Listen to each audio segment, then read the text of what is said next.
Buenas tardes. Vamos a dar comienzo a la tanda de conferencias del Seminario Cisneros de Historia. La primera de ellas, de la etapa nueva después de la muerte de doña María Ruiz Trapero, esta gran mujer, esta gran señora, esta gran científica. La doctora Ruiz Trapero durante muchísimos años dirigió este seminario y ahora vamos a intentar, siguiendo su huella de la mejor manera posible, pues seguir toda la revista de cuadernos de la historia que esta fundación lleva adelante. Y también este año tenemos distintos momentos de recordatorio especial de personajes en la historia que han sido,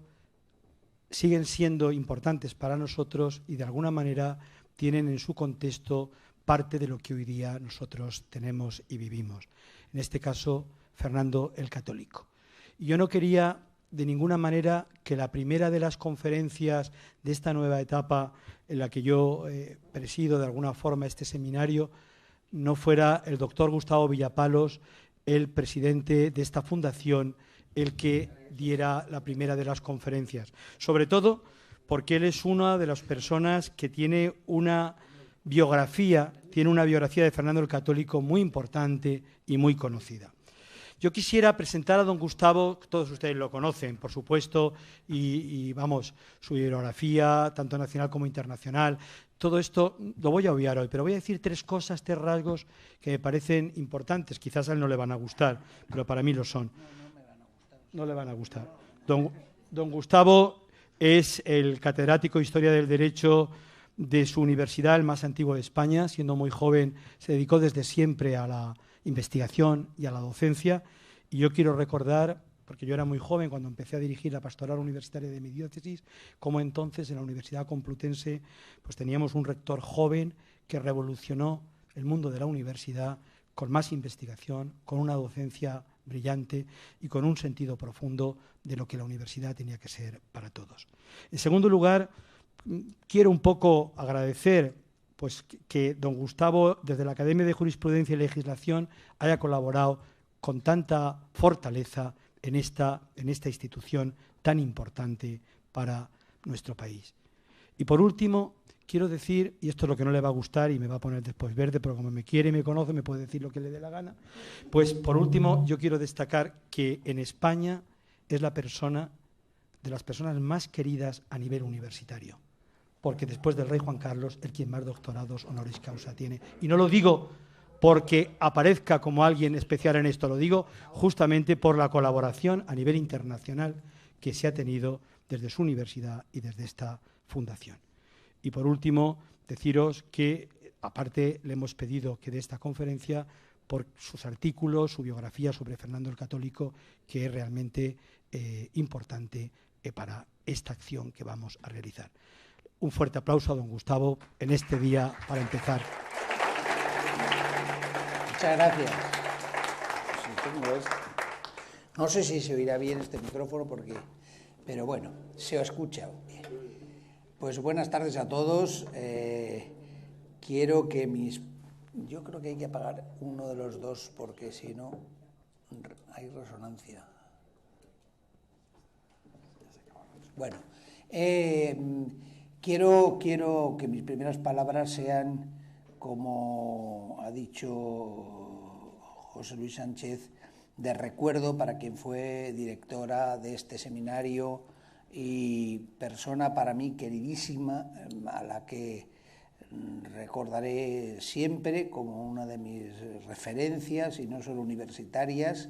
Era una gran profesora y una gran investigadora, pero por encima de todo era una persona excepcional. Yo creo que todos los que han tratado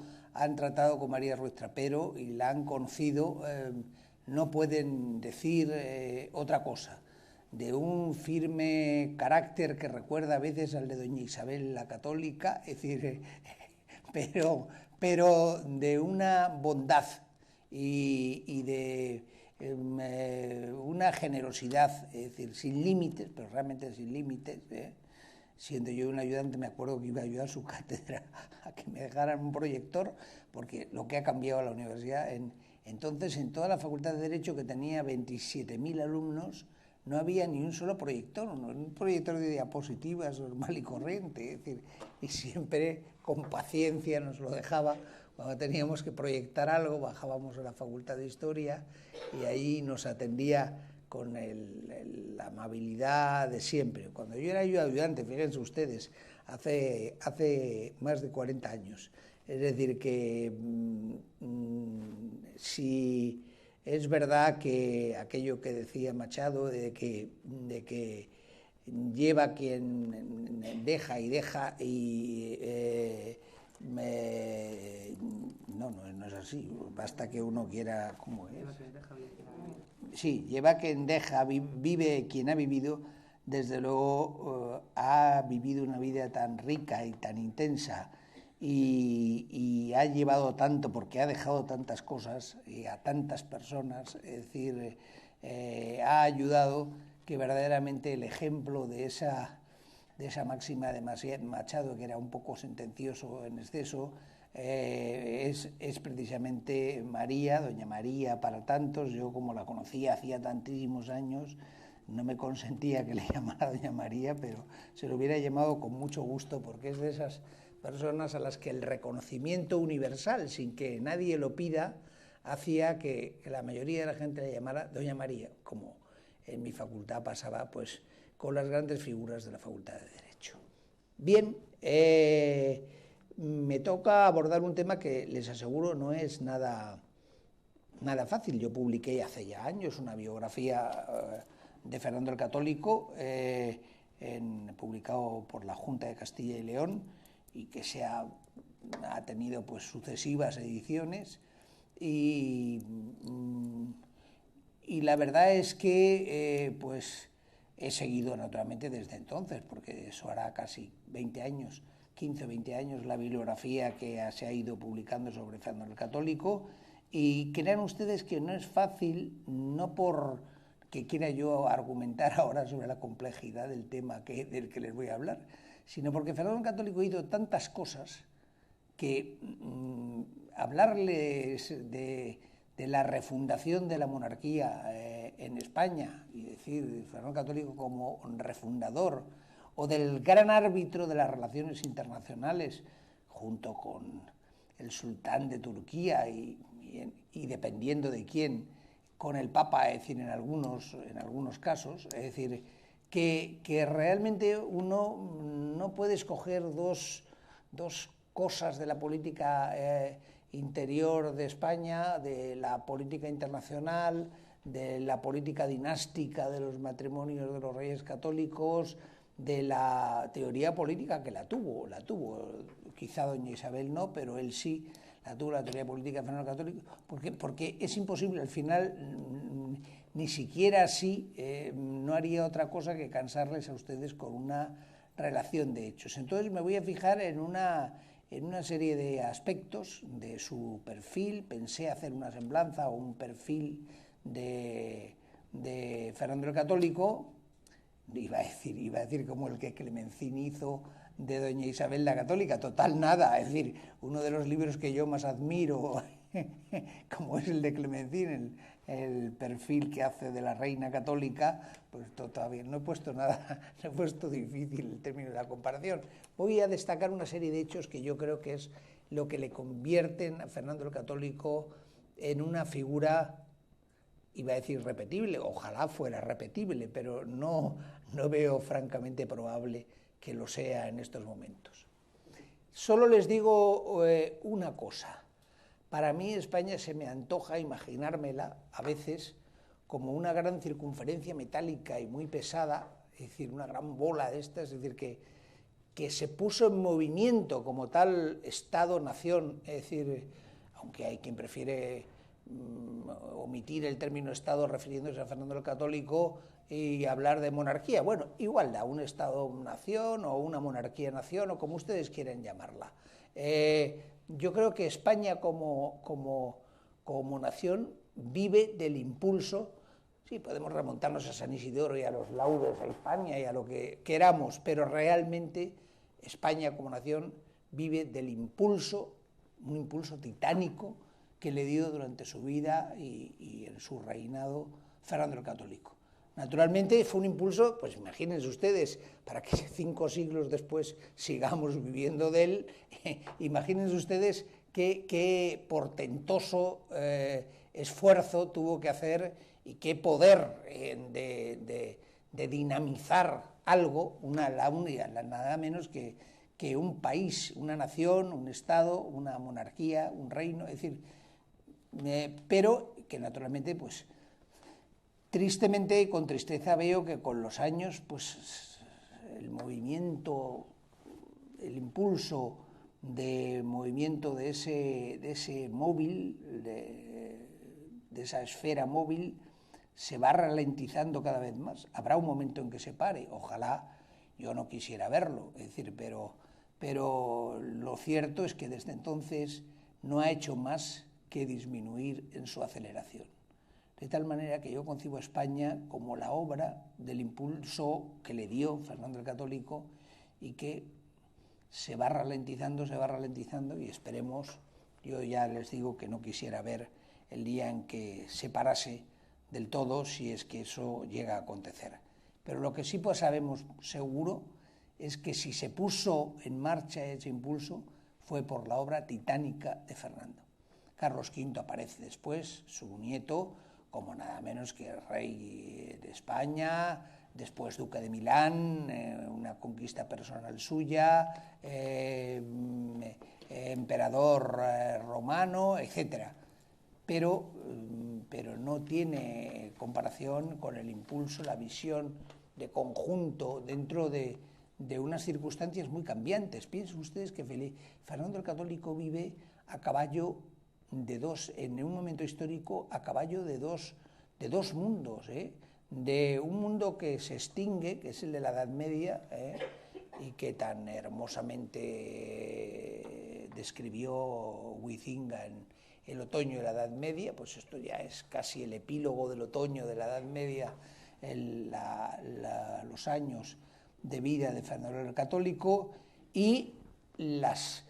acumulación de las fuerzas y las energías positivas que van a llevar a la eclosión de esa realidad desmesurada, etcétera, que Hans Freyer llamó Estado moderno y que otros prefieren llamar simplemente Estado, pues niegan tal carácter de Estado a lo que no sea los modernos. Es verdad que se ha hablado del Estado Mitteis, tiene un magnífico libro que se llama Der Deutsche Staat des Mittelalters, el Estado alemán de la Edad Media, o Brunner tiene Der Staat des Hohen Mittelalters, el Estado de la Alta Edad Media. Hay libros sobre el Estado romano, sobre el Estado visigodo. Torres López tiene su libro más conocido, es el Estado visigodo, pero bueno, hablan de Estado en otro sentido, es decir, el Estado del que hoy hablamos es el Estado moderno, que supone un despliegue y una concepción del mundo, no solo de la política, sino del mundo, absolutamente distinto. Fíjense ustedes que el Estado moderno solo es posible sobre realidades relativamente homogéneas. Las sociedades medievales no eran en absoluto homogéneas, eran todo lo contrario. Es decir, cada pueblo, cada estamento, cada corporación, la Iglesia, las órdenes religiosas, es decir, en definitiva, toda la realidad de la vida cotidiana, desde los nobles y los grandes señores o los comisarios que actuaban desde la época carolingia y aún antes, Abnutum Regis, hasta los últimos personas que no conocían otro horizonte que el que se veía desde su aldea, eran sociedades tan heterogéneas que no permitían en absoluto el que pudiera actuarse intensivamente sobre el conjunto de la sociedad, porque la sociedad era un conjunto de partes. Eso que Max Weber llamó, refiriéndose a la sociedad medieval, el particularismo, es decir, y que refleja mejor que nadie el Domesday Book inglés, es decir, un catastro, realmente, un catastro que mandó hacer Guillermo el Conquistador después de la batalla de Hastings, y que representa el mapa de Inglaterra como un conjunto, como una suma de territorios particulares, cada uno prácticamente semi-suficiente, es decir, y qué es lo que constituye el conjunto. El conjunto no existe, es un conjunto de partes, cada una de las cuales muchas veces no reconoce que hay ni un bien, ni una finalidad, ni una autoridad que se extienda sobre todas esas partes. El particularismo es la característica de la sociedad política medieval. Frente a ello, el Estado moderno pues es una realidad que, aunque tuvo pues, antecedentes que apuntaban en esa dirección, el profesor García Pelayo tuvo digo profesor porque destacar su dimensión profesoral, en la que brilló mucho más que en la judicial, en el Tribunal Constitucional, todo hay que decirlo, fue yo, para mí, en mi gusto, es el primero de nuestros historiadores del pensamiento político, o al nivel de José Antonio Maraval o de Luis Díez del Corral o de los grandes de la historia del pensamiento político español,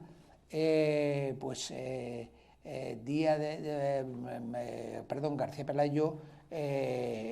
venía a decir esto, es decir, que el poder carismático, el poder de dominación carismático que acentúa el elemento personal del dominio del poder de origen germánico, el particularismo y la concepción jerárquica de una sociedad que era muy heterogénea, son los tres grandes elementos de la sociedad medieval.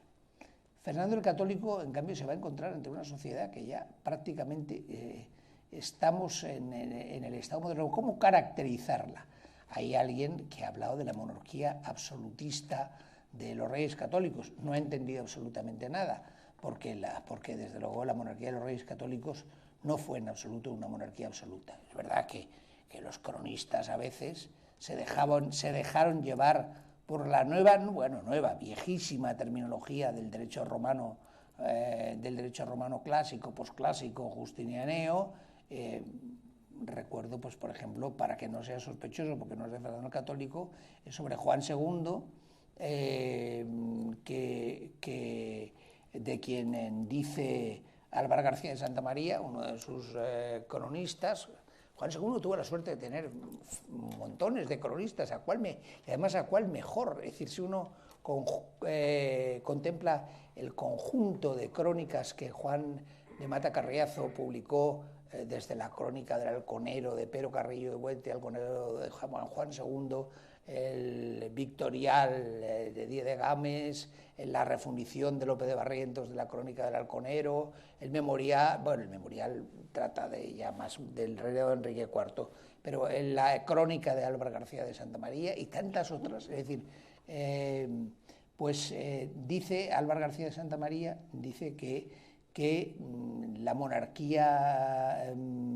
de Juan II era una monarquía absoluta. Dice, es del rey tan pleno su poder, tan fuerte y tan absoluto, pero naturalmente lo hace en el sentido retórico. Todos habían oído el texto famoso de Ulpiano de que el emperador está por encima de las leyes. Absoluto es solutus, es decir, está desvinculado de las leyes, y por lo tanto ese es el fundamento. Ese es uno de los... El derecho romano del Bajo Imperio es uno de los fundamentos del absolutismo, unido a otras cosas. Pero nada de eso hay en la monarquía de los reyes católicos. En la monarquía de los reyes católicos, si tuviera que utilizar un término, la llamaría, lo utiliza Vicens, no es una ocurrencia mía, la monarquía autoritaria. Es una monarquía autoritaria en el buen sentido del término, es decir, frente al desgobierno. Más que desgobierno, era la consecuencia de tener una visión del reino y del conjunto de los reinos pues puramente medieval, de Juan II, es decir, el padre de Isabel la Católica, o de Enrique IV, su hermano. Un dicho de esta época es que de Felipe el Hermoso, que afortunadamente, pobrecillo, pero en fin, se murió pronto, duró unos pocos meses, era de que un reino es tan grande cuantos grandes son sus linajes y sus estirpes. El que hubiera grandes linajes y estirpes de la nobleza castellana en lucha continua contra el Estado, contra la monarquía, contra las clases sociales y contra el rey, precisamente fue lo que condujo al desastre con que se encontraron Isabel y Fernando al comienzo de su reinado. Es decir, que cuando se juzga un reinado hay que ver de dónde se viene, y se venía del desastre, de la nada, es decir, de un reinado en que prácticamente es doloroso contemplar las burlas, cuando no los cambios de humor de la nobleza que exaltan al pobre Enrique IV, que era una marioneta tantas veces en manos de la nobleza castellana, y otras pues lo humillan hasta unos límites absolutamente inconcebibles. Esa visión de la nobleza, hombre, corregida en su beneficio, claro, un poquito, es lo que podía aspirar Enrique IV. Es verdad que alguna mente clarividente, unos 6 años antes de Fernando el Católico, había intuido que era necesaria una reforma profunda de la forma de gobernar la monarquía, pero fue precisamente el condestable de Castilla, don Álvaro de Luna, quien cometió naturalmente alguna que otra tropelía y quien naturalmente pues patrimonializó y en beneficio familiar, cosa muy medieval, algunas empresas, pero vean ustedes el texto de las Cortes del Real sobre Olmedo, cuando todas las nobles castellanos están acampados frente al Real, al ejército real sobre Olmeda, como lo que se le ocurre a don Álvaro es hacerle jurar la ley de partidas sobre la plenitud de la potestad del poder real. Es decir, lo cual es un acto de grandeza, porque en esos campamentos, cuando va a haber un choque, como lo hubo en la batalla de Olmedo, aunque un choque bastante débil, porque la nobleza salió corriendo y fue objeto de burlas, naturalmente en las coplas del Ay Panadera, por ejemplo, es decir, en que va describiendo a cada uno de los personajes, al obispo de Sigüenza, a Ruy Díez el mayordomo y a tantos otros, pues, pero se decía en ese sentido, de que de que la monarquía era una afirmación retórica. ¿Hasta qué punto caló en Juan II? No caló en absoluto, porque lo que hizo fue naturalmente decapitar al condestable, a don Álvaro de Luna, que fue por encima de todo el gran defensor de la idea de que el rey está para gobernar, y para gobernar sin apelación ni al Papa ni a nadie, es decir, y para ser la instancia de poder que centralice y esté por encima de todos los poderes interiores del reino y no conozca superior en lo temporal fuera del reino. Es decir, de tal manera que realmente don Álvaro de Luna, es curioso porque él no debió tener una formación intelectual, que yo sepa, es decir, ninguna, es decir, o casi ninguna, pero tenía muy clavada la idea de que el centro de un reino era la autoridad del rey, que el reino sin el rey no era absolutamente nada. Por eso se sorprendieron mucho los procuradores que estaban reunidos, se habían convocado cortes, las cortes del Real sobre Olmedo, en las que cuando a los procuradores de las ciudades les hace jurar precisamente la plenitud de potestad del rey sobre todo el reino. Es decir, yo creo que era lo último que esperaban los procuradores que acudieron allí. Bien, ¿por qué? Porque enfrente, a la otra orilla, tenían a toda la nobleza castellana, a la mayoría de la nobleza castellana, viendo a ver cómo lograban someter al rey Juan II y a su omnipotente valido. Bien, lo contrario que Pacheco, en el reinado de Enrique IV era simplemente el representante de la nobleza, unas veces de un bando y otras de otro, pero siempre de la nobleza, para limitar, coaccionar y despojar cada vez más a la monarquía de sus atributos. Pacheco fue un miserable, es decir, don Álvaro de Luna, con todo la labor que hiciera en beneficio familiar, y pues respondía a esa mentalidad de esa época. Bien, Fernando el Católico se encuentra, por tanto, estoy hablando de Fernando el Católico porque es el tema, claro, ¿qué del reinado de los reyes católicos era de Fernando y de Isabel? Yo diría, y lo dice Suárez Fernández, y lo dice Dusinague, lo dicen prácticamente todos los que han han tratado, lo dice Fernández Álvarez, lo dice Carriazo, es decir, ¿qué es la aportación de Isabel? Yo lo diría muy simplemente porque no voy a hablar de doña Isabel. Yo creo que en lo que se refiere a las cualidades morales que debe tener un gobernante y que debe existir en un reino, un sistema de valores, doña Isabel fue probablemente pues la campeona de ese tipo de valores. Es decir, doña Isabel era una persona de una conciencia sumamente estricta y escrupulosa, es decir, escrupulosa en ocasiones, pero en la que esos valores estaban por encima de todos, hasta extremos que a veces fueron desastrosos. El bien absoluto generalmente a veces genera más inconvenientes que el mal absoluto, o sea que en una muy divertida novela que les recomiendo, antigua ya, el vizconde de Mediado, pues se señala, es decir, como en un cerco de Viena, un vizconde italiano es partido exactamente por la mitad de la frente, la mitad de la nariz, de la boca, etcétera, es decir, una pierna, un brazo, etcétera, en dos partes por una bala de cañón. En una, naturalmente es una metáfora moral, en una sobrevive, todos piensan que ha muerto, pero unos eremitas que hay por ahí cerca del campo de batalla cosen las dos partes, por separado, las dos partes del vizconde, y en una de ellas sobrevive la dominante moral absolutamente buena y en otra la absolutamente mala. Primero regresa a Italia, al vizcondado, la mala, y hace todo tipo de tropelías, es decir, hay una hambruna y en cambio en su vizcondado pues hay una cosecha fantástica y se niega a dar absolutamente nada a nadie de los hambrientos que venían a pedirle su trigo o su grano, lanza a su vieja haya por una ventana del castillo, en fin, hace todo tipo de maldades, confina con rocas, taponando con rocas para que murieran pronto y por asfixia a todos los leprosos que había en una cueva dentro de la montaña,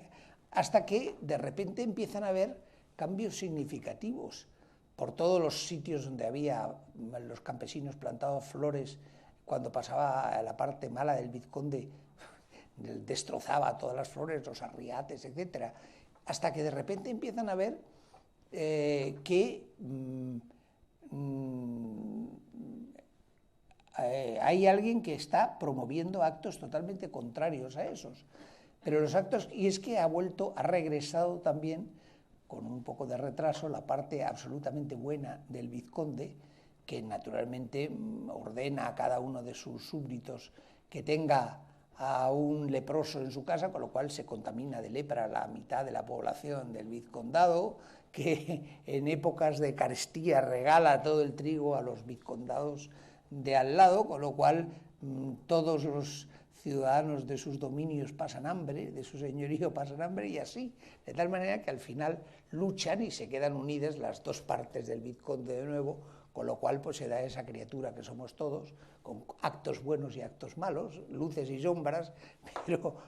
demuestra que el bien absoluto puede producir más estragos que el mal absoluto. Yo creo que lo que hay de doña Isabel en el reinado es la jerarquía de valores y una cierta tendencia hacia lo que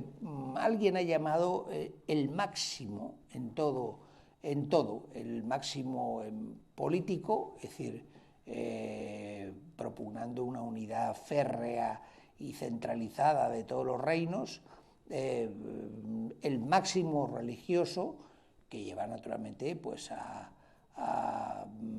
no admitir otra realidad que la de la religión católica. Bueno, eso era muy común en su época, no es una cosa que no lo estoy criticándole, era lo que pensaba la gente en ese momento, es decir, lo cual va a tener como consecuencias pues el establecimiento de la Inquisición en Castilla y en Aragón, la expulsión de los judíos o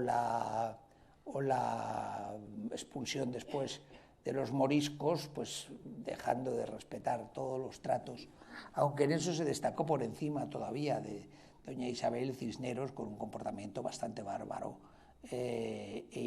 Bueno, Cisneros tenía un fondo bastante bárbaro en general, porque la reforma religiosa se podía hacer de muchas maneras, pero más valiera que lo hubiera hecho su hermano García de Cisneros, el autor del el ejercitatorio,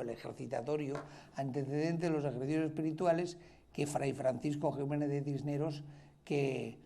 creó un auténtico cisma dentro de la Iglesia española por querer reformar de golpe y de la noche a la mañana y a sangre y fuego todos y cada uno de los conventos y de las parroquias y de las diócesis del reino castellano. Bien, los máximos, diríamos, en cuanto a los valores dominantes en esa época, eso es lo que representa doña Isabel, es decir, pero Fernando el Católico, naturalmente, pues representa la fundamentación política que fue absoluta, no la reconstrucción, porque no valía reconstruir la monarquía de Juan II, de Enrique IV, que habían sido un desastre, la creación de una nueva monarquía, que es la monarquía hispánica, y ese es un proyecto muy temprano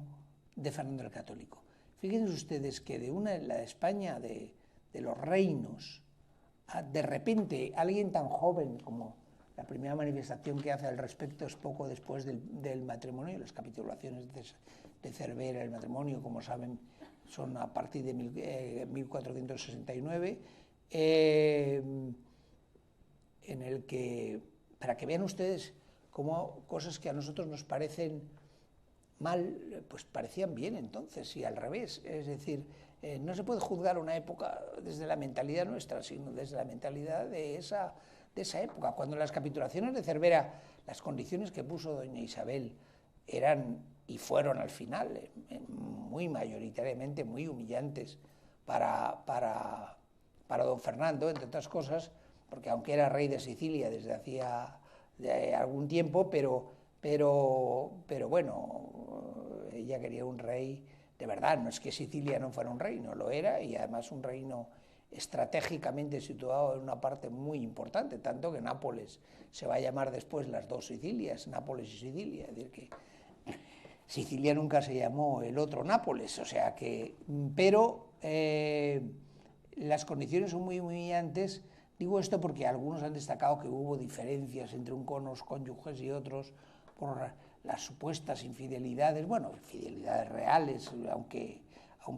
esporádicas y siempre pues muy discretas de Fernando el Católico. Pero para que vean ustedes que eso que a nosotros nos puede parecer, pues fue un marido infiel con Isabel la Católica, en esa época no se pensaba así, cuando en un momento los negociadores castellanos de las capitulaciones matrimoniales entre doña Isabel y don Fernando en Cervera se pusieron más duros, Juan II le escribe a Isabel la Católica y le dice: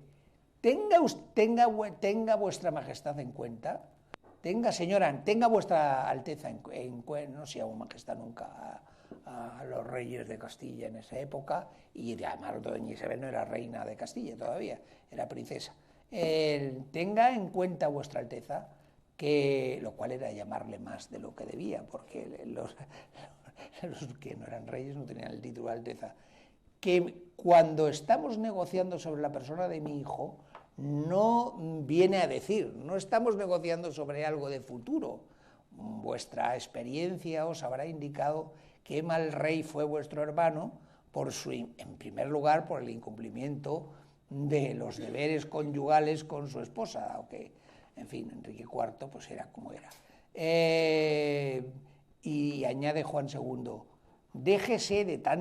dar a los embajadores tantas instrucciones para endurecer el texto de las capitulaciones, porque mi hijo Fernando, es un varón probado. Y para añadir la prueba, dice, pues que se le conozcan, tiene al menos ya 5 hijos, estando en la primera juventud. O sea que eso le pareció tan bien a doña Isabel que dijo: bueno, pues que dio instrucciones a los embajadores para que relajaran las condiciones, porque dijo, bueno, pues me va a tocar otro como mi hermano Enrique, que en fin, que así acabó, con una hija a la que tuvo que declarar ilegítima por 2 veces. La primera, cuando los nobles exigen que renuncie el gobierno del reino el príncipe don Alfonso, y la segunda enguisando, por citar las más conocidas, digo, por escrito y solemnemente, de forma solemne. Bien, declara que es ilegítima su hija. Bien, pues Fernando el Católico, por lo tanto, pero en general fue un marido fiel para lo que en la época se consideraba, no siempre, de cuando en cuando, pero muy esporádicamente tuvo alguna infidelidad, y no eran conocidas, excepto hizo algún oficio que quiso darle o beneficio, por ejemplo, a un Luna, a uno de sus hijos ilegítimos, para el que pidió el arzobispado de Zaragoza nada menos, con la irritación apocalíptica de doña Isabel, porque claro, la principal diócesis de la Corona de Aragón, que era Zaragoza, pedirla para un hijo ilegítimo y anterior al matrimonio, pues le parecía a doña Isabel ya pasarse de rosca y no guardar la debida prudencia, que es lo que en realidad ella venía a pedir y no otra cosa. Por lo tanto, no es comprensible, digo esto porque algunos han justificado como comprensible los trastornos de doña Juana por las infidelidades de su marido. Bueno, las infidelidades de los maridos estaban al cabo del día mucho más que hoy. Es decir, lo que pasa, bueno, quizá, yo no sé si más o menos, porque hoy tampoco es manco, me imagino, pero bueno, pero hoy se juzga de otra manera. Pero entonces incluso era una garantía de que para escoger un marido que ya tuviera varios hijos antes de casarse, porque no se iba a encontrar doña Isabel con sorpresas. Si yo tuviera que destacar unos pocos rasgos de Fernando el Católico, ¿cuáles serían? En primer lugar, fue el creador de una monarquía nueva. ¿Por qué digo una monarquía nueva? Digo, no en el sentido de Maquiavelo, que también, porque Maquiavelo le llaman el príncipe, como ustedes saben, Maquiavelo distinguía en esos años, estaba escribiendo El Príncipe, y Maquiavelo distinguía entre los príncipes consagrados de siempre, que habían recibido a título hereditario o por matrimonio, etcétera, sus reinos, y los príncipes nuevos, que eran aquellos que los habían ganado los reinos por su propio esfuerzo y su propia mano, los conquistadores, diríamos, ¿eh? Y Maquiavelo, sorprendentemente, luego lo diré, llama a Fernando el Católico un príncipe nuevo. Pero una monarquía nueva, ¿sobre qué bases? En primer lugar, sobre la de que la espina dorsal, lo dice en la declaración que hace en las Cortes de Madrigal, las primeras, en el año 76, en 1476, la espina dorsal, es decir, la espina, la columna que une todos los partes del cuerpo político, es la monarquía, es el rey. Son los reyes, el rey, es decir, es la monarquía. Y naturalmente eso le sitúa quien debe tener todo tipo de autoridades, todo tipo de autoridad. No llega al extremo de Bodin de establecer las marcas de la soberanía, pero claro, es que para Jean Bodin, para los 6 libros de la República falta un siglo. Pensémoslo bien, es decir, casi, en 1476. ¿Cuáles son esos poderes del rey inherentes a la realeza que reclama en Madrigal y luego 4 años más tarde en Toledo, en las Cortes de 1480, Fernando el Católico? En primer lugar, el rey se justifica, se legitima, en primer lugar, porque recibe el poder de Dios. Él no entra en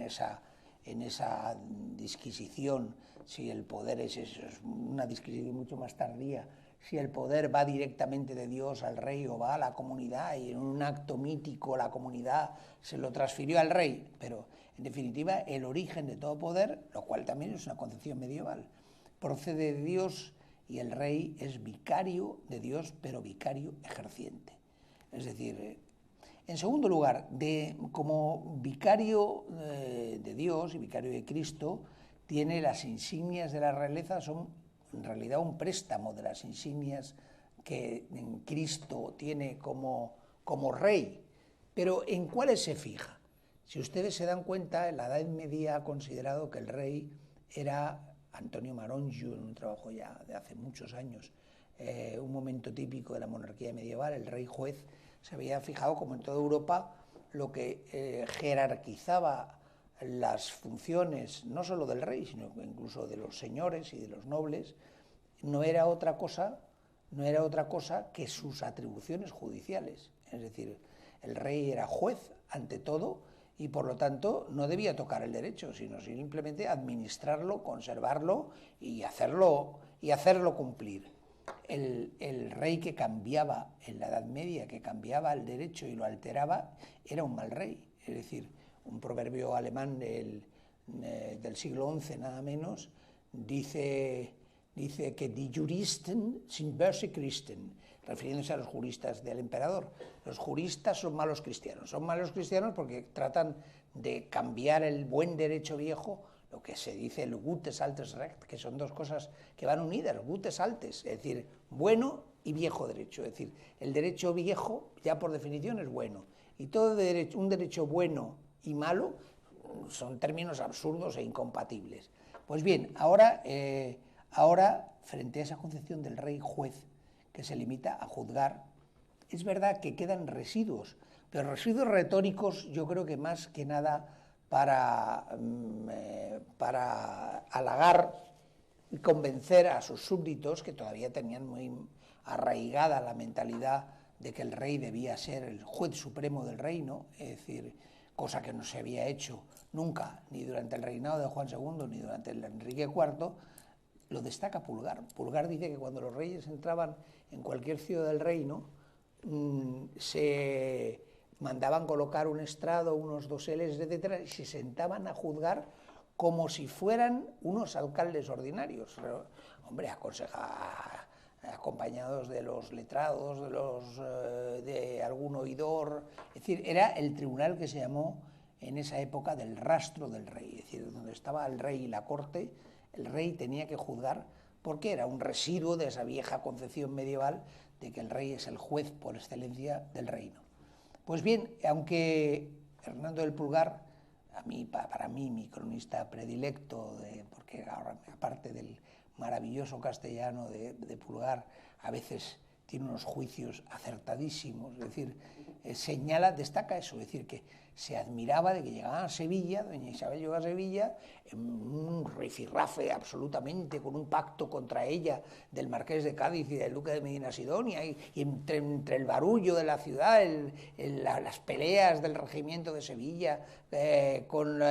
con los jueces de la corte y con la Chancillería, con la audiencia recién creada,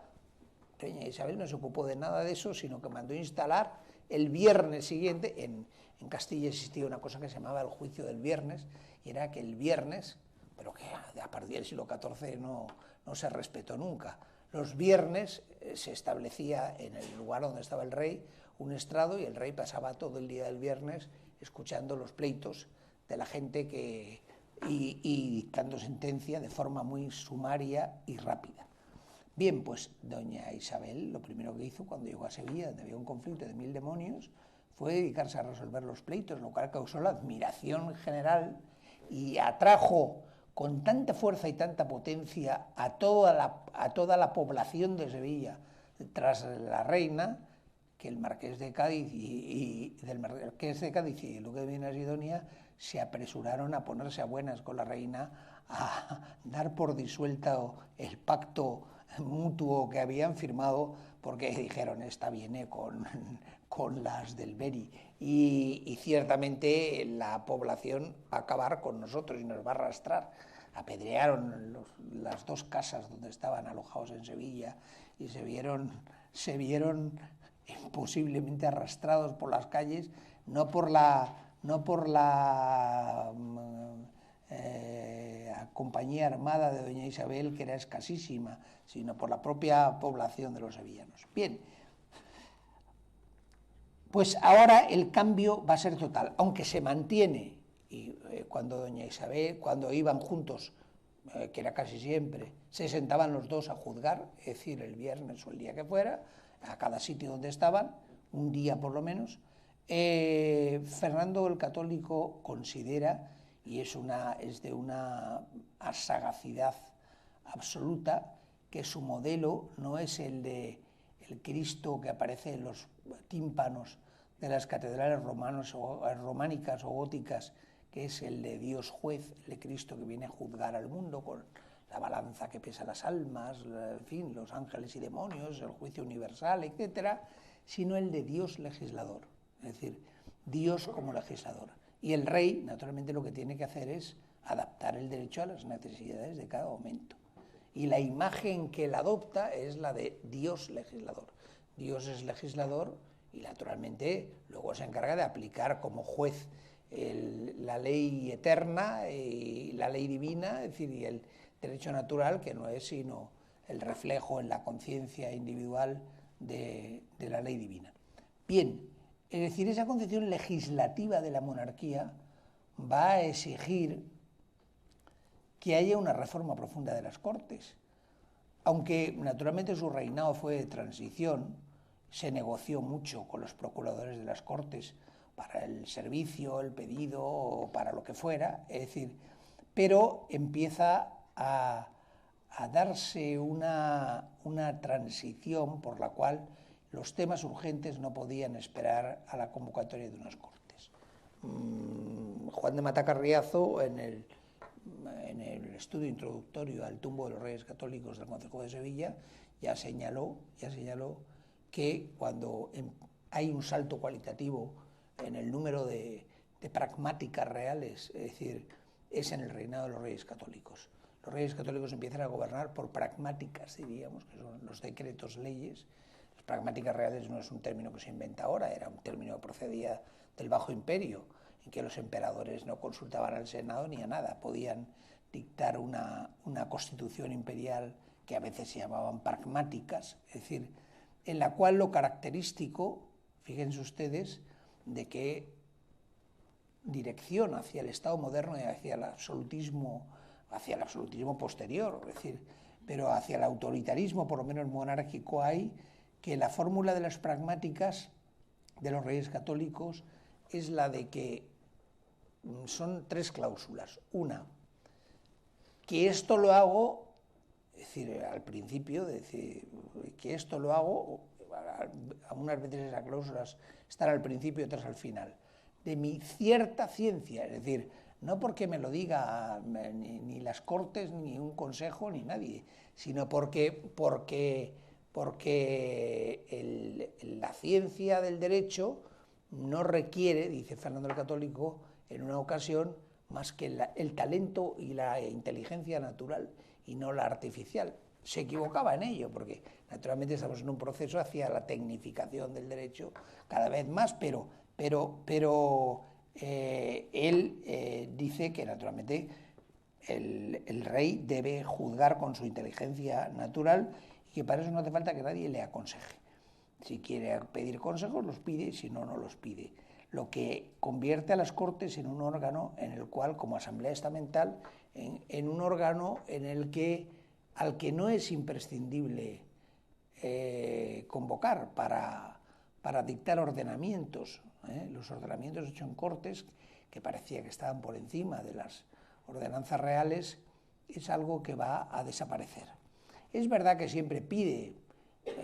y más un talento diplomático y político de primer orden como Fernando el Católico, pide autorización a las Cortes, como en Madrigal, y lo hace en Toledo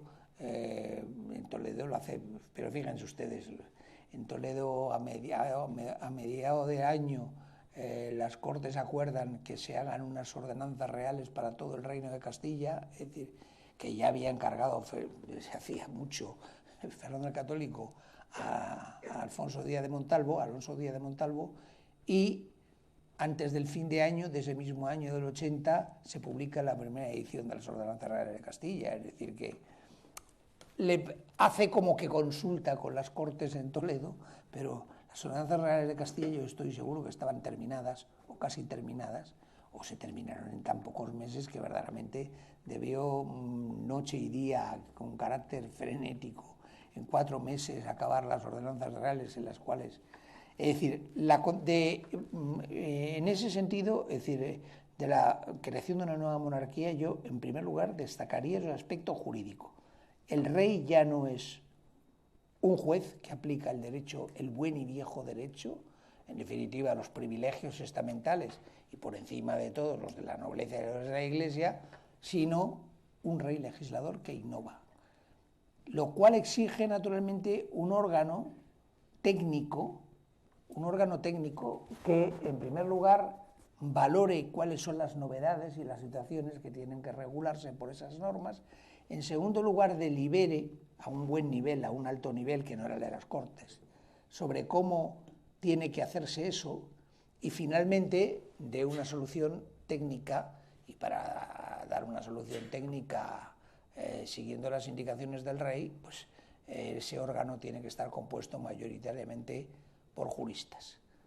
La nueva estructura del Consejo Real de Castilla, en el que hay 2 caballeros, 2 eclesiásticos, no sé qué, 3 tal, no, están todos ellos en minoría frente a los 8 letrados con el que se da nueva planta al Consejo Real de Castilla. 8 letrados, es decir, que en definitiva son los que hacen y deshacen. Cuando los primeros conflictos en las Indias, ante los desmanes de Cristóbal Colón, y luego de su hijo, Diego Colón, que fue mejor que el padre como gobernador, pero que cometió también muchos desmanes, lo que hace no es convocar cortes, Fernando el Católico, sino convocar a los juristas más notorios y de su confianza para que se reúnan en Burgos, en la Junta de Burgos, y redacten las leyes de Burgos de 1512, es decir,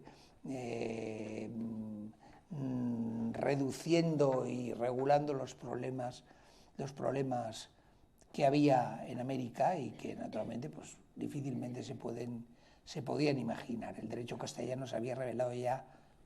absolutamente imposible de aplicar en América. Claro, cuando en las Ordenanzas Reales de Castilla se dice que el corregidor debe visitar al menos 5 veces cada trimestre cada una de las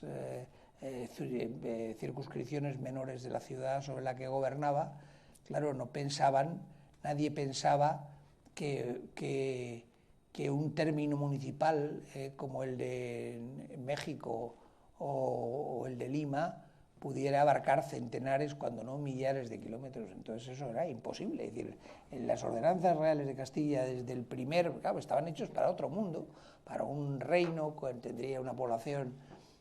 se ha especulado mucho con la población del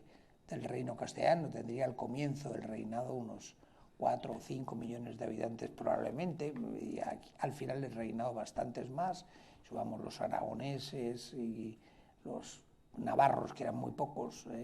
pues serían 8 o 9 millones de habitantes al final del reinado, entre todos los reinos. Imagínense ustedes que eso no era aplicable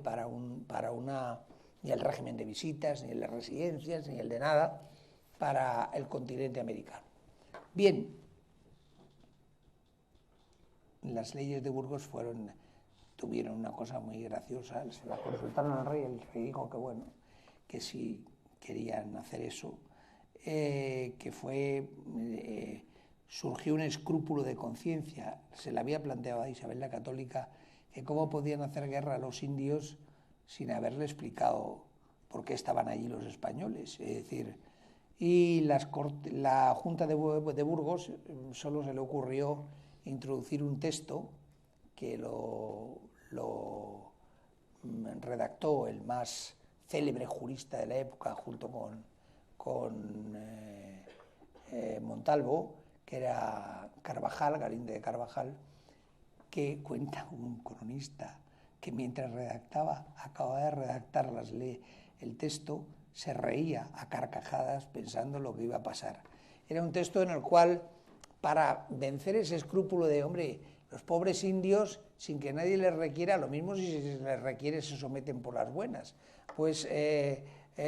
solo se les ocurrió la brillante idea de hacer un requerimiento larguísimo, en latín, además, ni siquiera en castellano, en el que empezaba que en el nombre de Dios uno y trino, bueno, era toda Santo Tomás el Ostiense,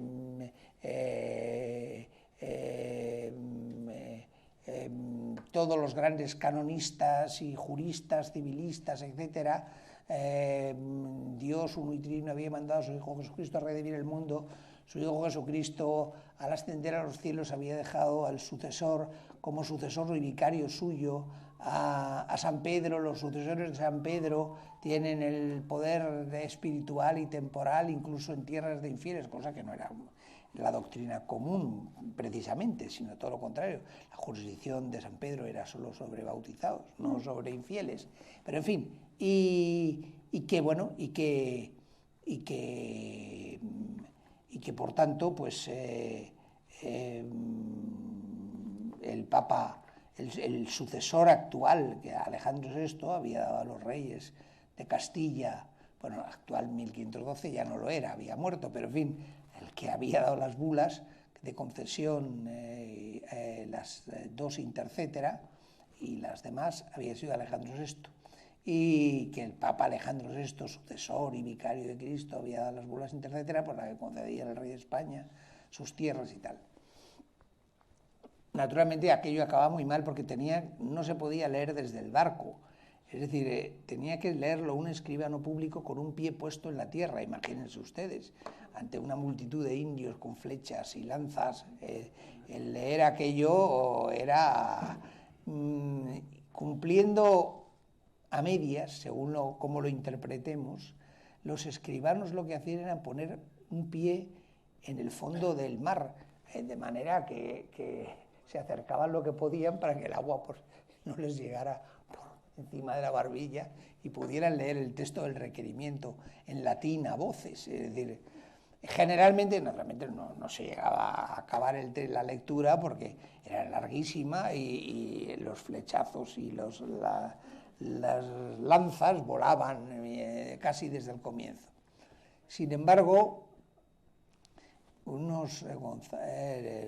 no recuerdo si Fernández de Oviedo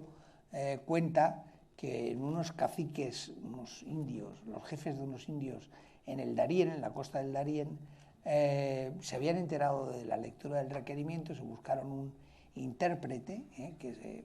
sabía su lengua y el latino, el castellano, o lo que fuera, es decir, y escuchó y le contestaron el requerimiento. Y dijeron que respecto de la primera afirmación de que hay un Dios uno y trino, que son tres personas distintas y un solo Dios verdadero, por ellos no había ningún inconveniente. Lo cual, naturalmente, debían ser unos indios un poco volterianos, porque indios politeístas y tal, de repente admitir que estaban de acuerdo en que hubiera un solo Dios, uno y trino, bien, estaban de acuerdo, por ellos pasaba. En segundo lugar, que ese Dios hubiera mandado a su Hijo, a la segunda persona de la Trinidad, a redimir al mundo, pues les parecía incluso bien, Que ese hubiera instituido a San Pedro y a sus sucesores como vicarios suyos en la tierra, también les parecía bien, no tenían inconveniente, estaban dispuestos a aceptarlo.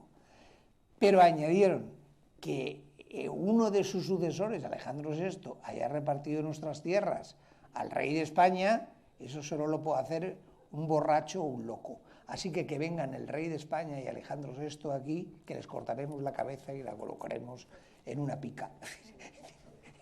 Eso era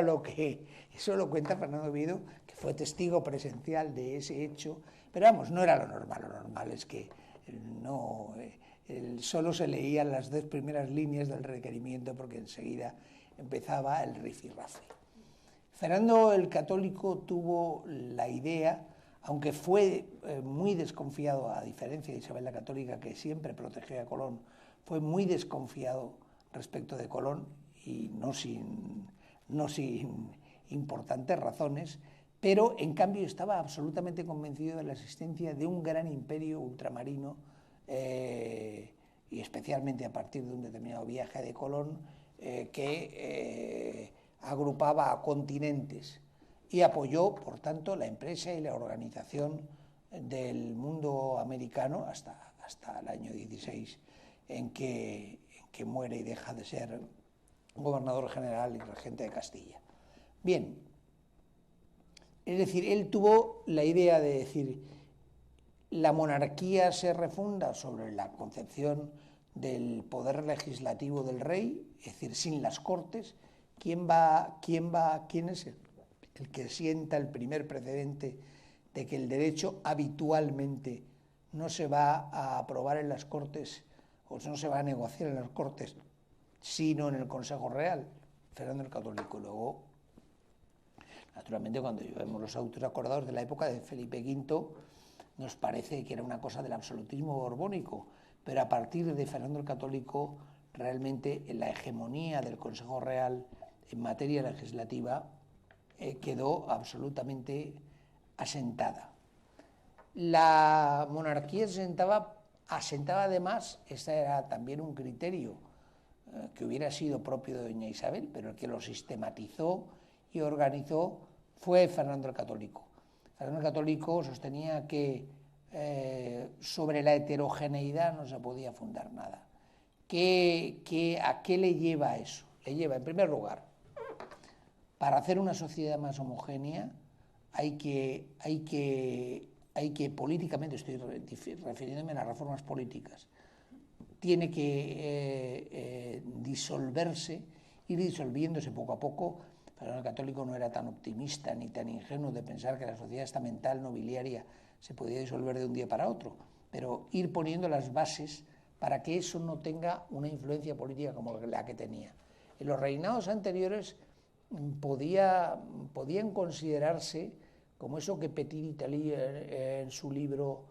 llama la monarquía feudal, es decir, una monarquía en que incluso los cargos de la corte son concedidos en beneficio o en feudo. El canciller de Castilla era el arzobispo de Toledo, el alférez mayor era decir, estaba entregado a las familias. Es decir, no solo ya es que los nobles tuvieran un poder económico y político, por tanto, inmenso, y social inmenso, sino que la propia corte del rey, los cargos, eran patrimonializados y transmitidos por herencia a sus sucesores. Una buena parte de los cargos, nunca fueron todos, pero vamos, una buena parte por la nobleza. Ahora, en Toledo, Fernando el Católico reivindica en unas circunstancias, las Cortes de Toledo se celebraron en unas circunstancias pues muy dramáticas, como fue el primer intento de ocupación europea de los turcos, en fin, una serie de acontecimientos que ocurrieron a lo largo de ese año, y sin embargo, Fernando el Católico expresa lo que va a ser ya no su programa, sino las realidades de su gobierno, un consejo real potente,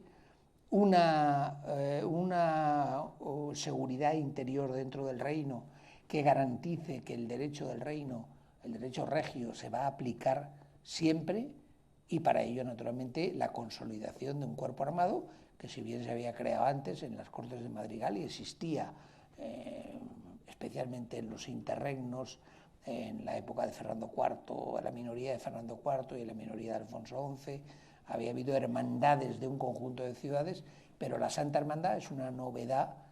que, aunque empieza en las Cortes de Madrigal, se desarrolla en las de Toledo de 1480. La Santa Hermandad, a partir de entonces, va a velar por el orden y muchos de los desórdenes, que muchas veces eran de los señores, a veces, es decir, van a ser reprimidos con extrema dureza. En tercer lugar, naturalmente la Santa Hermandad actuaba contra bandoleros, malhechores, etc. Es decir, pero, en tercer lugar, el juramento de fidelidad que todos los nobles, toda la nobleza, tenía que prestar a los reyes. Cosa que en masa, así globalmente, para toda la nobleza no se había hecho nunca. No se ha observado mucho que la primera vez que se hace un juramento de fidelidad de toda la nobleza al rey, y al que no, naturalmente se le declaraba traidor y naturalmente reo del crimen lese majestatis, del delito de traición, que no tenía otra pena que la pena de muerte. Con lo cual se ve claramente que el vector más importante de la política interior de Fernando el Católico fue la política antiseñorial. No antiseñorial en el sentido de los señoríos, estamos hablando de términos aquí un poco en sentido vulgar. Yo igual que creo que hubo algo de feudalismo, más de lo que se dice en España, a pesar de que hay la mayoría yo creo que lo niegan, salvo que entendamos que el feudalismo era el feudalismo estricto, carolingio, es decir, en cuyo caso si hay un ideal tipus del feudalismo, que era el feudalismo carolingio o el feudalismo francés del siglo X, XI, pues entonces no digo nada. Pero si no, es decir, las relaciones de fidelidad, las relaciones entre nobles, etcétera, se dan en Castilla. Es verdad que se dan más en Cataluña y se dan más en Galicia, en los territorios en los que eran más seguros, no en balde. Eran los territorios en los que eran más seguros, la tierra valía más y por lo tanto los titulares de la tierra podían apretar más las tuercas a sus súbditos y fueron los lugares en los que hubo más feudalismo. Bien, en la reacción antiseñorial, la que acaba finalmente con la política de desmochamiento y destrucción de las fortalezas y de las casas fuertes de la nobleza. Es decir, piensen ustedes que aquí la villa de Escalona en el siglo XV, a fin del siglo XV, era puesta como modelo de una ciudad absolutamente inexpugnable, una fortaleza absolutamente inexpugnable. Se comparaba a las fortalezas castellanas a veces con las de los cruzados en Tierra Santa. Es decir, bueno, pues ahora eso va a desaparecer. Muchas veces dice, bueno, ¿qué castillitos más pequeños hay en España? ¿Y por qué no hay unos castillos como los que hay en Francia o los que hay en Inglaterra, etcétera? Bueno, pues que los reyes católicos se encargaron en buena parte de destruir todos los castillos para que nadie pudiera volver a repetir una rebelión como la de Galicia con el obispo Acuña o la de Carrillo atrincherado hasta el final, murió en ella, en su villa de Alcalá, que era la villa donde estaba el palacio de verano de los arzobispos de Toledo, y la nobleza va a sufrir un golpe de muerte, realmente luego el que acabará de completarla, pero dándole alguna satisfacción, es Carlos V, con la creación de los grandes de España y aplicación a la nobleza de la etiqueta borgoñona, que convierte a la nobleza de una nobleza territorial y poderosa en una nobleza y militar, en una nobleza puramente cortesana, cuya misión es acompañar al rey. Y dice, bien, no digo destrucción, pero desde luego la reducción de la nobleza a un acompañamiento del rey y a ocupar algunos cargos que se reservan a la nobleza, es decir, es una de las tareas, porque era exactamente lo contrario de lo que habían hecho Juan II y Enrique IV, unas veces de grado, otras veces a la fuerza, y eso era fundamental. Y naturalmente eran necesarias otras muchas cosas. Una reforma económica que se da con la promoción del producto básico con el que comerciaba Castilla, que era la lana, las nuevas ordenanzas de la Mesta, de las que hay al menos 15 en el archivo de Simancas de los Reyes Católicos, de la época de los Reyes Católicos, inspiradas por los juristas de don Fernando. Es decir, iban a convertir a la Mesta en un instrumento económico de primera magnitud, como la potenciación de las ferias. La potenciación de las ferias, aparte de sus efectos económicos, el eje Medina-Amberes funcionó magníficamente durante el reinado de los Reyes Católicos y poco más, y una parte del de Carlos V. Quebró con la primera quiebra de la hacienda en la época de Felipe II, y con eso pues se arruinó, diríamos, la salida comercial más importante que tenía la economía castellana. Pues claro, arruinó a la mayor parte de los comerciantes, tanto de Medina como de Amberes. Pero bueno, la reforma monetaria, que fue importantísima, pero la cual, como es más técnica, no quiero extenderme, es decir, el ducado de A2 era la moneda más cotizada, yo creo, de toda Europa cuando sale,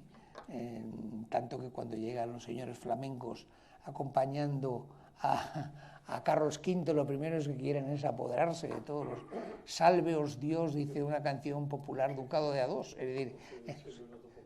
Claro, efectivamente, una reforma monetaria y una reforma económica profunda que ensanchara la economía sobre bases más sólidas. Fernando el Católico fue el primero en darse cuenta, y lo dice con otras palabras, que en Castilla había un grave problema, que era la insuficiencia de los productos industriales. Industriales, no dice industriales, pero para entendernos. Es decir, la única industria era la de la lana y prácticamente no se trabajaba, porque lo que se hacía era exportar la lana a Países Bajos o a Inglaterra, sobre todo, pero no se transformaba luego como se hacía en esos sitios, y por lo tanto no había ese valor añadido que tenía. Las reformas económicas, que a veces son la letra pequeña de los consejos reales y de las cortes, son importantísimos. Ahora aparece una nueva regulación dada por orden de Fernando el Católico sobre la letra de cambio. La revolución comercial que empieza a desarrollarse en toda Europa crea naturalmente un gran riesgo, porque hasta entonces el comercio no daba grandes sustos, porque eran pequeñas transacciones comerciales entre puntos no demasiado remotos, pero ahora las grandes expediciones comerciales a América, no digamos la vía de las Indias, la flota de las Indias, pero luego a Filipinas, en la época ya de Felipe II, es decir, y a puntos distantes, va a generar un riesgo, claro, un riesgo para el comerciante. Si una expedición que trae especias desde Extremo Oriente llega y llega bien, naturalmente pues se podían ganar muchísimo dinero. Pero si para quien había hecho el flete o había sido el armador, o en fin, quien fuera el dominus del negocio, pero podían causar la ruina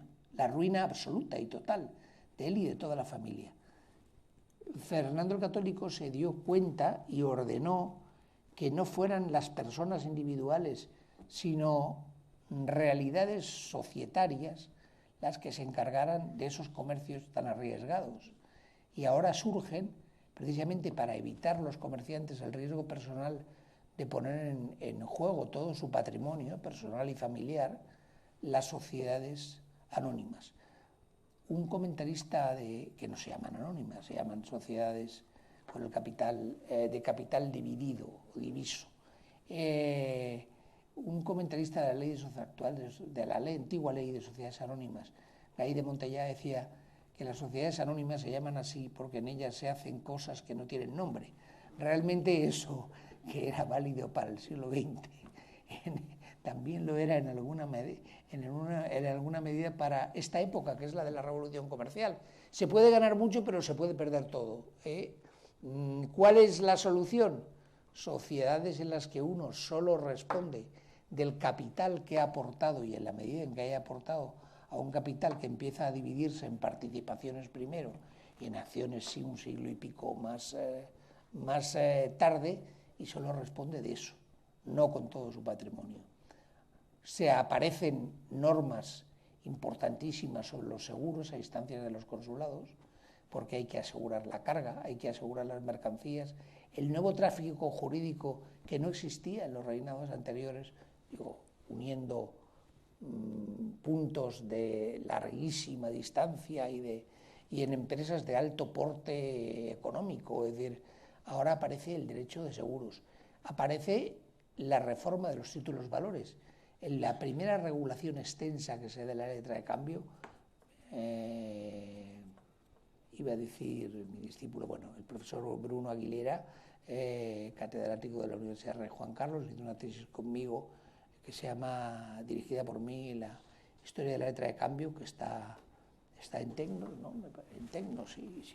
hace ya bastantes años de ello, en que demuestra cómo la primera regulación extensa nueva de los títulos valores, introduciendo un tipo, es verdad que disminuido, del endoso, pero es que hasta entonces no había habido ningún endoso de las letras, que es lo que convierte a la letra, el poder endosarla en un instrumento de crédito, en un instrumento de financiación, un instrumento financiero de primer orden. Las hace Fernando el Católico, son juristas, evidentemente él no iba a estar en esos detalles. Es decir, trata de configurar una economía sólida. Eso que habla Vicens Vives, con quien discrepo en casi todo, a pesar de mi admiración por él, pues fue un gran historiador de la economía, pero demasiado desviado por un malentendido catalanismo, es decir, en Fernando II y la ciudad de Barcelona, quien quiera eche una ojeada y verá lo que dice Vicens, a pesar de su ponderación habitual, pero en fin, bueno, lo cual no, Barcelona y Fernando el Católico estuvieron enfrentados desde principios, cuando Fernando el Católico no era el heredero de la corona de Aragón, sino su hermano, medio hermano, Carlos de Viana, el príncipe de Viana, que murió, como ustedes saben, y le dejó su puesto sucesorio a Fernando el Católico. Fernando el Católico, que era hijo de Juan II de Aragón y de su segunda mujer, doña Juana Enríquez, hija del almirante de Castilla, era conocido por los barceloneses no como el príncipe Fernando, sino como el nieto del almirante, como diciendo, este es el nieto del almirante de Castilla, es un castellano, es decir, el enfrentamiento entre Cataluña y Barcelona, para ser más exactos, y Fernando el Católico fue total, aunque él fue también decisivo para lograr las treguas y las conversaciones que acabaron con la entrada de su padre Juan II en la ciudad de Barcelona. Pero, de todas maneras, la ciudad de Barcelona exigiendo condiciones absolutamente incumplibles, poniendo siempre dificultades para todos los servicios que se pedían a las Cortes en Cataluña. Piensen ustedes que Barcelona, y Cataluña en general y Barcelona, no es que lo diga yo, es que es así, es una ciudad en decadencia. Ha habido una polémica absurda sobre si los valencianos hablan catalán o hablan valenciano, que no tiene ningún sentido. Pues claro que los valencianos hablan catalán, un catalán que naturalmente no se somete a las normas ortográficas de Castellón, que fue una cosa que se inventó Pompeu y Fabra, es decir, ni a la Confederación, ni nunca estuvieron en la Confederación catalano-aragonesa, poniendo catalano antes de aragonesa, que es una cosa que se inventó Bofarul y aparece en el Bofarul por primera vez, es decir, pero fíjense ustedes que la gran ciudad de la Corona de Aragón, la gran ciudad marítima y la gran ciudad próspera, y no solo próspera, sino la gran ciudad literaria del catalán en el siglo XV es Valencia, no Barcelona. Es decir, Ausiàs March, recuerden ustedes que está enterrado en una tumba que conoce muy bien José Luis Sánchez en Valencia, en la catedral. Es decir, Joanot Martorell publica en esos años su Tirant lo Blanc, es decir, y así sucesivamente. Antes, Fray Francesc de Ximenis había escrito El Regimente de la Cosa Pública y otras muchas obras, tuvo una obra inmensa.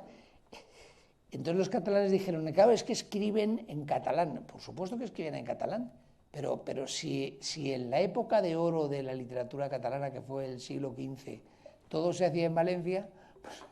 no hay que extrañarse de las suspicacias de los valencianos cuando publicaron en Cataluña el Òmnium Cultural, que ya inspiraba entonces, en los años 60, Pujol, Jordi Pujol. No hay que extrañarse de que se irritaran un poco cuando, pues si uno buscaba en la enciclopedia de los países catalanes, de Cataluña, buscaba Valencia, ponía Valencia, véase països catalans. Claro, lo cual es un poco irritante. Pero esto no es una cosa de nueva, es decir, como pretenden convencernos ahora. En el siglo XV hay un momento en las Cortes de Monzón en que ya esta polémica existía. ¿Qué se hablaba en Valencia? Si catalán o valenciano. Los valencianos decían que valenciano, los catalanes que catalán. Pues bien, en las Cortes de Monzón, que fueron cortes, una de las escasísimas cortes de toda la corona de Aragón, los representantes del Reino de Valencia en las Cortes toman la decisión, que asombró a todos, de hablar en castellano durante todas las Cortes para que nadie pueda decir que están hablando en catalán. Es decir, que cuando dicen, bueno, que esto es una cosa que se la han inventado ahora los del búnker Barraqueta a partir de los años 70, 80 del siglo XX. Pues no, miren ustedes, en el siglo XV, en las Cortes de Monzón, aragoneses y valencianos hablaban castellano y los catalanes hablaban catalán. Es decir, qué mayor prueba de que no querían. Lo importante en una lengua no solo es que sean iguales. Quizá ahí los valencianos no tienen razón en que es una lengua diferenciada del catalán, pero lo que sí es importante desde el punto de vista de la historia del sentimiento político es que el no querer hablar catalán ni ser de Cataluña llegó al extremo de que utilizaran el castellano en las Cortes para que nadie dijera que estaban hablando en catalán. Bien, no quiero extenderme mucho. La política internacional es lo más importante, fíjense ustedes, y no he dicho nada ni lo voy a decir porque entonces nos dan aquí las mil y una, es decir, del reinado de Fernando el Católico. Todos andaban con un pequeño tacticismo de ver cómo podían aumentar moderadamente sus reinos con un pequeño territorio aquí o allá. Fernando el Católico va a romper con esa concepción muy miserable, es decir, predominante en Europa durante la Edad Media. Primero va a reunificar los reinos hispánicos, es decir, Aragón, Castilla, la conquista de Granada. No olvidemos que 1492 es un año admirable por tantas cosas, por el descubrimiento de América, por la conquista de Granada, etc. Bien. Pero al mismo tiempo la de Navarra en el 12, después de la bula Exigit Contumacium, que los declaraba desvinculados a los navarros del juramento de fidelidad por ser aliados del rey de Francia, que estaba excomulgado a su vez por el Papa, es decir, y el duque de Alba en 10 días y sin ninguna oposición conquistó Navarra y ocupó Navarra entera, en 10 días y sin ninguna oposición, pero en la ciudad de Pamplona, que tenía unas potentísimas fortificaciones que todavía en parte se conservan. Es decir, ¿cómo es posible? Es decir, bueno, pues que se creó un espíritu de unidad, de restauración de lo que había sido la monarquía goda de tal calibre, y eso fue obra de Fernando el Católico, que tenía naturalmente a su servicio a escritores, editores, impresores, es decir, fue un maestro de la propaganda política, en España y fuera de España. Es decir, cuando se discute si está realizando una política expansionista fuera de España, en Italia, por ejemplo,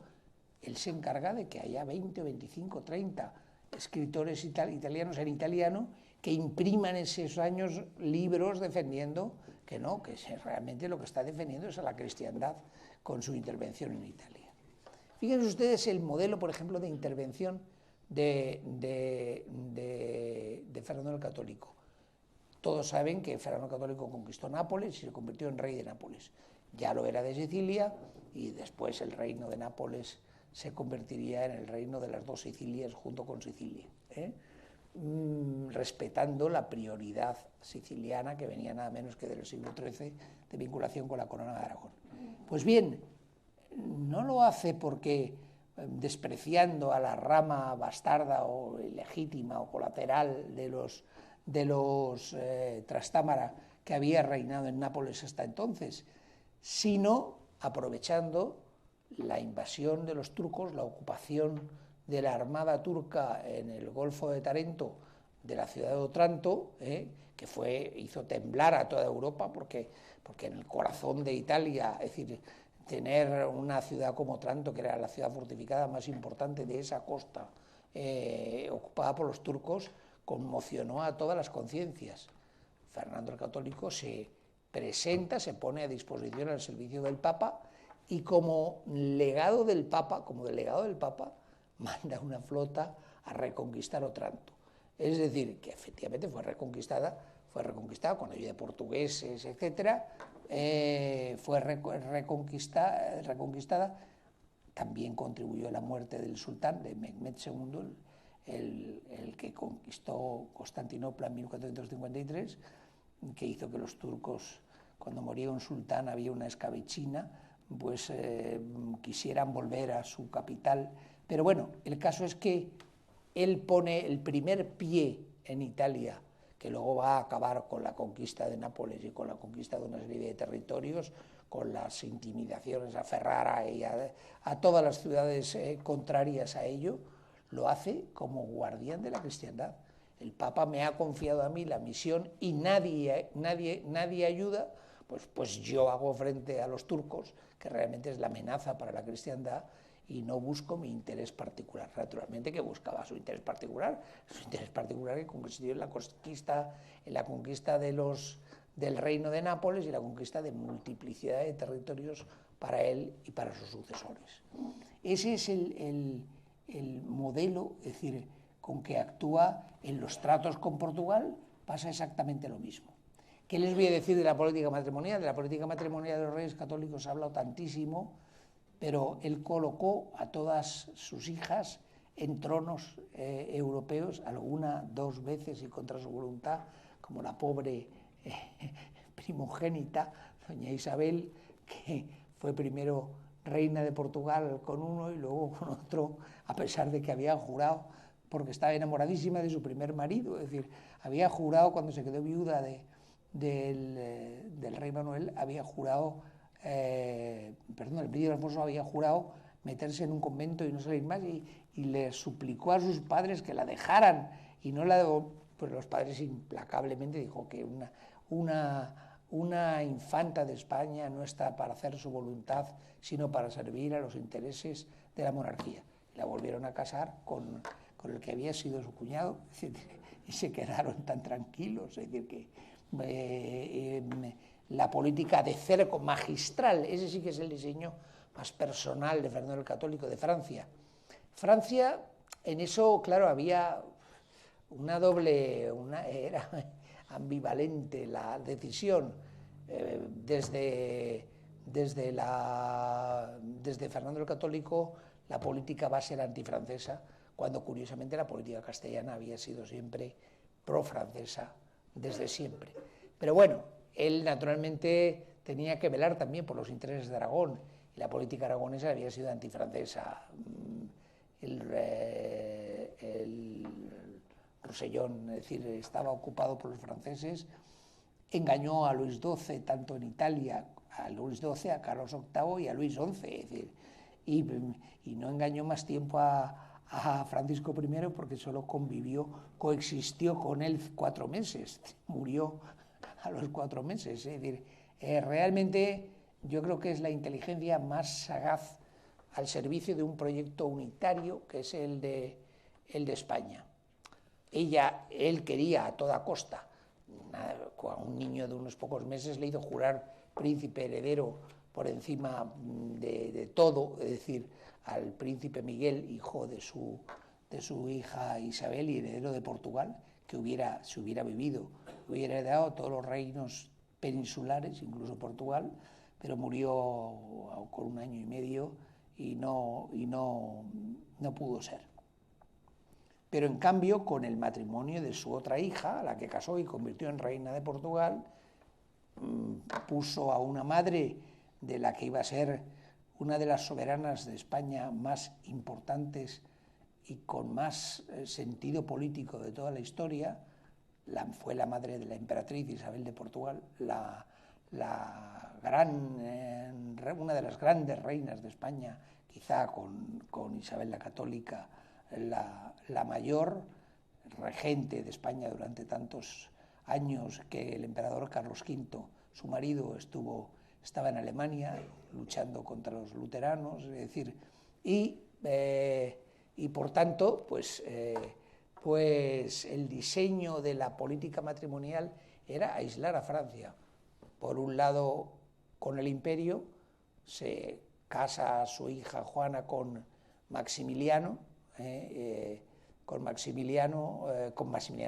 hijo de Maximiliano, con Felipe el Hermoso, y casa, es un doble matrimonio, a su hermana Margarita, la hermana de Felipe el Hermoso, con su hijo heredero, el príncipe Don Juan. Naturalmente todo se trastocó porque el príncipe Don Juan murió, como dice, me parece que es el duque de Maura, murió de amor, bueno, murió de que tenía una mezcla de tuberculosis, de varicela y de una serie de cosas, y el matrimonio con la fogosa doña Margarita de Borgoña pues acabó con él. Los médicos le mandaron que se fuera a Cigales, pero él, claro, que no había tenido una educación con Fray Diego de Deza muy espartana, no quería, y claro, murió pronto. Fue un matrimonio que duró bastante poco. Es decir, la figura de Fernando el Católico, cada vez que se vuelve a examinar, pues sorprende más por la visión de futuro. Es decir, Fernando el Católico podría haber sido un analista perfecto del Instituto Elcano, de cualquiera de los grandes institutos geoestratégicos que existen hoy en el mundo, porque tenía una visión global de lo que pasaba en Oriente y de los problemas que podía tener el imperio transoceánico de Portugal y la política africana de Portugal, del imperio americano, de España y del sitio, el cerco de Francia por el sur con Aragón, por el norte con Borgoña, Flandes y las provincias unidas, y por el imperio alemán, es decir, y realmente pues y naturalmente del que había sido el socio comercial de los Países Bajos y de Francia, que era Inglaterra, casando a su hija Catalina con Enrique, primero con el príncipe Arturo, que era el príncipe de Gales, y luego con su hermano Enrique VIII. Bien, como para terminar, yo diría que Fernando el Católico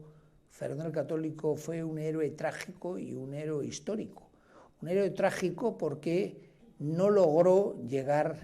al final del que probablemente no lo sabremos nunca, pero yo estoy seguro de que hubiera sido su último propósito, que era crear un Estado unitario, aunque fuera con concesiones a las instituciones de cada uno de los reinos hispánicos. Pero un héroe trágico porque en eso pues, fracasó porque la rebelión continua de los catalanes pues, hizo imposible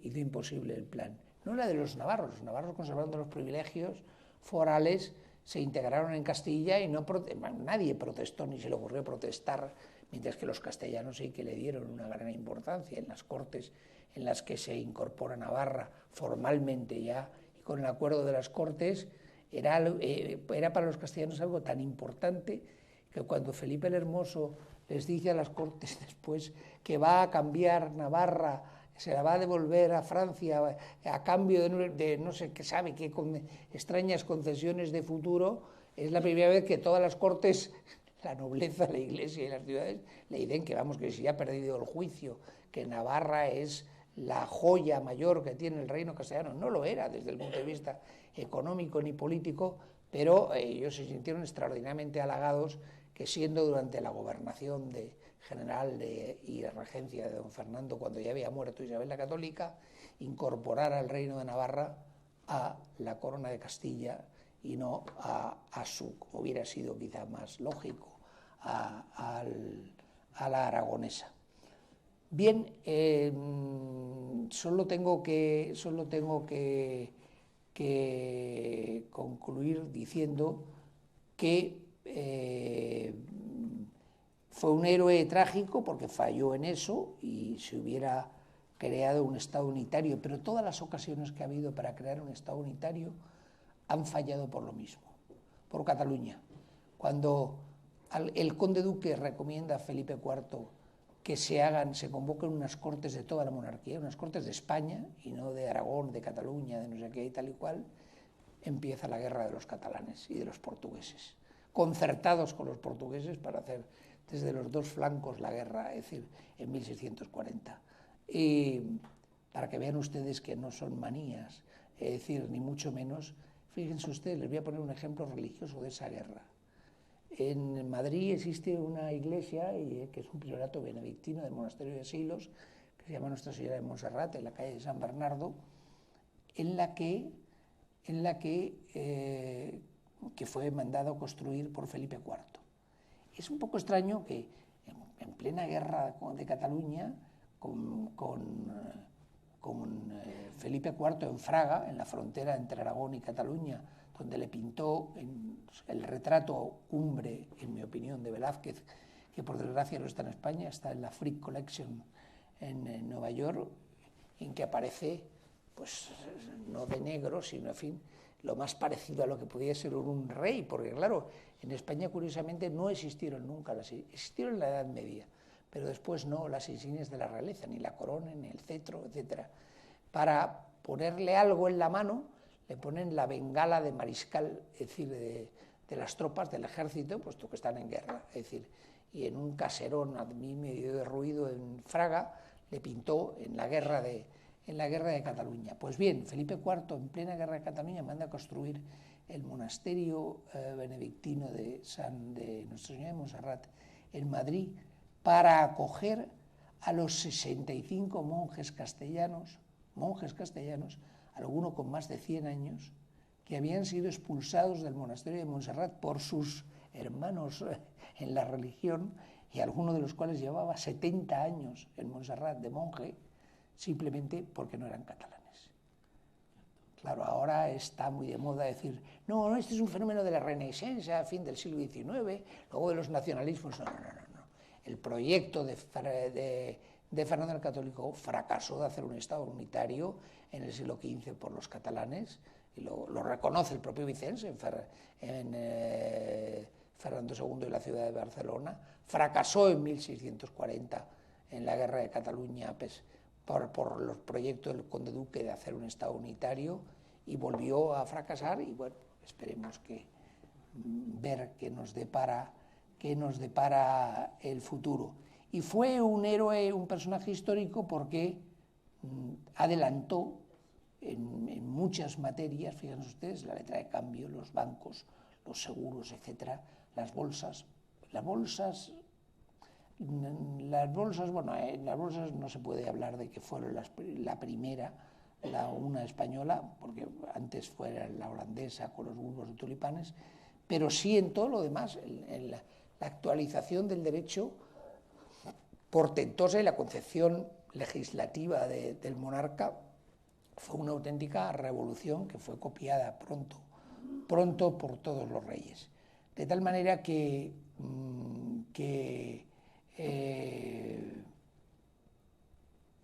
siempre con la convicción de que su última misión era hacer una última cruzada que intentara rescatar Tierra Santa por el norte de África, con lo cual de paso se iba quedando con las plazas del norte de África, una cruzada un poco larga porque era por tierra en lugar de ir en barco hasta a reconquistar Tierra Santa, pero sin perder ese ideal que es un ideal todavía muy medieval de la cruzada. Concluyo. En España pueden ustedes pensar que yo estoy exagerando la dimensión, la importancia y la modernidad absoluta de la figura de Fernando el Católico, pero fíjense ustedes de otro, de un contemporáneo de Fernando el Católico. Maquiavelo estaba escribiendo en esos años El Príncipe y tenía la costumbre de redactar capítulo a capítulo, y cuando había terminado un capítulo se lo enviaba al gran Guicciardini a Florencia. Él estaba exiliado, como saben, de Florencia, de su patria, Florencia, para que le hiciera las observaciones que creyera oportunos. Eso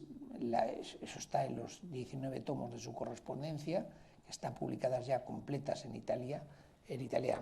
En una carta a Guicciardini, que nadie ha reparado en ella, yo no sé si es una que cita a Díez del Corral, pero Díez del Corral al final no dice el contenido de la carta, con lo cual yo me quedo siempre con la duda. En una de esas cartas le dice Guicciardini que no entiende el capítulo que le acaba de enviar porque llama a Fernando el Católico el príncipe por excelencia, el modelo del príncipe nuevo. Dice, porque Fernando el Católico, a fin de cuentas, Aragón lo heredó de su padre, Navarra sí lo conquistó, pero para el reino de Castilla. Castilla fue rey de Castilla por su matrimonio con Isabel la Católica y después gobernador general y regente por el testamento de Isabel la Católica. ¿En qué es un príncipe nuevo? Al final es por títulos antiguos, no ha conquistado del todo Nápoles, ha conquistado Nápoles y Navarra, que bueno, que no era poco, Nápoles y Navarra. Y Maquiavelo le contesta que es el modelo del príncipe nuevo y mucho más, porque su misión no ha sido solo conquistar nuevos territorios. Eso no solo eso es un príncipe nuevo, sino porque utiliza los recursos de Castilla para armar a los piqueros y a los arcabuceros en los tercios de Italia, del gran capitán, y utiliza las lanzas de Aragón para ir a sojuzgar a los portugueses en Toro, en Castilla, es decir, y utiliza los recursos de unos reinos en otros y de otros en uno, de una forma tal que es absolutamente nuevo. Por lo que concluye Maquiavelo, que Fernando el Católico no puede ser llamado rey de Aragón, ni rey de Castilla, ni rey de Nápoles, ni rey de Navarra, ni de ningún otro modo, sino exclusivamente rey de España. Es la primera vez que a un actual Estado-nación alguien dice, también se dice que es rey de Inglaterra, Res Angliae, Enrique VIII, pero Inglaterra era pues lo que puede acabar siendo otra vez, pero en fin, pero no estaba ni Escocia, ni en Gales tenía una autonomía peculiar, etc. Es decir, Fernando el Católico, y lo dice Maquiavelo a comienzos del siglo XVI, no se puede llamar rey de cada uno de los territorios, sino rey de España. Esperamos que ese impulso que le dio a nuestra España pues no se extinga, sino que se renueve, y desde luego, si con las cosas que estamos viendo pues fuera así, yo les aseguro que preferiría no verlo. Pero en fin, muchas gracias por su atención y por su paciencia, por su presencia aquí, y espero no haberles aburrido demasiado, aunque me temo que sí.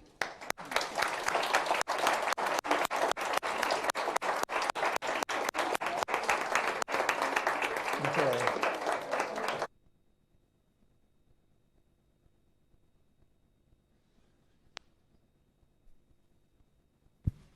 Bien, yo creo que dada la hora, hemos estado muy a gusto, dada la hora creo que las preguntas ya no llegan este día, como tenemos otra sesión sobre Fernando el Católico podrían estar.